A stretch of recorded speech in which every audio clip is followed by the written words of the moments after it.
Hello gang, alors aujourd'hui on va commencer l'échauffement avec deux mouvements, mountain climber et des crunchs en dégressif, donc 50, 40, 30, 20, 10.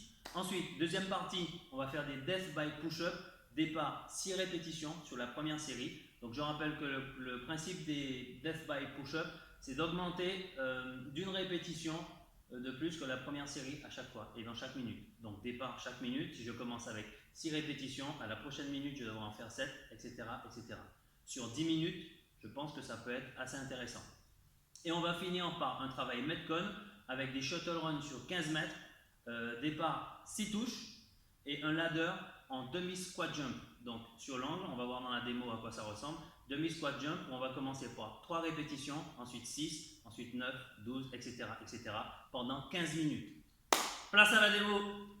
Alors pour les mountain climbers, faites bien attention à mettre les mains sous l'axe des épaules, comme ceci.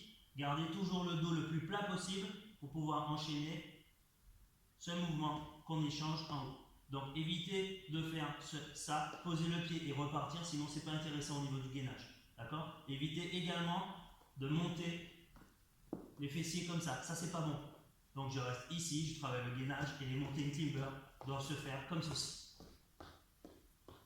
Ensuite j'enchaîne avec des crunchs, angle, hanche, genou et cheville à 90 et j'expire sans poser les omoplates au sol.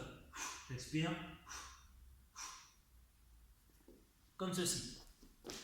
Alors, n'oubliez pas, c'est 50, 40, 30, 20, 10 de chaque. À la suite. Maintenant, death by push-up.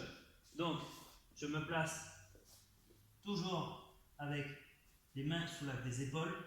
Je vais faire un mouvement complet. Je descends, je touche et je monte. Donc, première série, il me faudra 6 répétitions. J'attends jusqu'à la prochaine minute. À la prochaine minute, je repars sur cette répétition, etc., etc. Ça va être très simple. Donc, si vous ne sentez pas le mouvement, vous n'avez pas l'habitude, vous partez du sol. Et vous faites gaffe à monter, à mettre toujours les coudes au-dessus de l'axe des mains.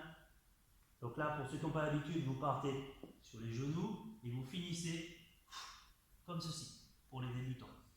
Là, je touche et je garde toujours le gainage.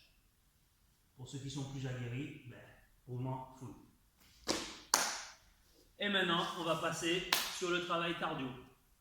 Alors, pour les shuttle runs, donc vous allez établir 15 mètres. Si vous n'avez pas vraiment de notion ou de mètres, vous pouvez utiliser un podomètre ou alors faire 15 pas. Vous verrez, ça sera quand même suffisant. Pour faire les shuttle runs. Donc, pour les demi-squat jump, demi-squat, ici, je saute. Là, je saute. Au départ. Ensuite, quand vous faites la touche, il faut qu'au niveau du plot, vous puissiez descendre, toucher le sol avec une jambe derrière votre repère avant de repartir. Okay? Donc il ne s'agit pas juste de faire ça et de repartir. Je prends le temps de toucher le sol et ensuite je repars.